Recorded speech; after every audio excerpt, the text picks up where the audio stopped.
All right, we're going to be talking about the Brooklyn Nets coming off a 26-56 season, now armed with unprecedented draft capital, cap flexibility. We're going to be breaking down what went wrong with them in the 25-24 season, assess the roster, explore some offseason finances, priorities, evaluate some of their key candidates, identify any team needs that they might have, map out their draft assets. Let's get straight into the season recap here. They struggled to find some consistency. Their defense was porous. They lacked a reliable playmaker. And we saw them finish 28th in offensive efficiency, 26th in three-point shooting. They had injuries that kind of derailed their continuity, a rotating door of veterans that really couldn't fill the gaps for them. And I think they just need to, figure out what their roster breakdown is going to be. I believe Cam Johnson has 2 years, $44 million remaining on his contract. 4 years, $98 million for Nick Claxton. Daron Sharp is on a rookie contract, rookie scale for Trendon Watford, Tyson Etienne, Reese Beekman. And they have some free agents here: Keon Johnson, Tyrese Martin, Jalen Wilson, Drew Timme. They have team options that total $23.3 million, all non-guaranteed. DeAnthony Melton and Cam Thomas are also over there. They can match the rights to them as restricted free agents. Zaire Williams and Jalen Wilson are restricted status. They're kind of upside wings for them. So they have to figure out what their offseason finances and cap space is going to be looking like. I believe they're entering with a historic $45 million in cap room right now. Base cap flexibility, $45 million, including free agent holdings for Thomas and Sharp. $8.8 million for the mid-level exception, plus some veteran minimum slots. Trade exception wise, they can make up to $23.3 million in space. Expires once they sign, kind of as a room team, and their first apron status currently $2.3 million below the first apron, so they cannot exceed that by June 30th, and so that's no problem. That's in 5 days, so they have plenty of time there. Some of the implications of the stuff that I just mentioned: the Nets have to decide whether to use some of the cap room to sign a marquee talent or roll it into their matching offer sheets for Thomas, Melton. They also need to hit 90% of their salary cap by the season start of I believe July 1st. So approximately $60 million in new commitments could be on the books for them. So we can see that happening.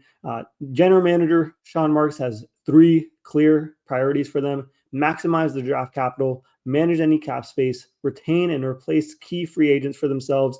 5 picks in June, 8, 19, 26, 27, and 36. They have options to package like 19 and 27 for, a blue chip prospect or accumulate future draft picks. I think they're going to be doing a little bit of both to make the rebuild a little bit longer and also get, a really good free agent or a really good draft choice here on draft night.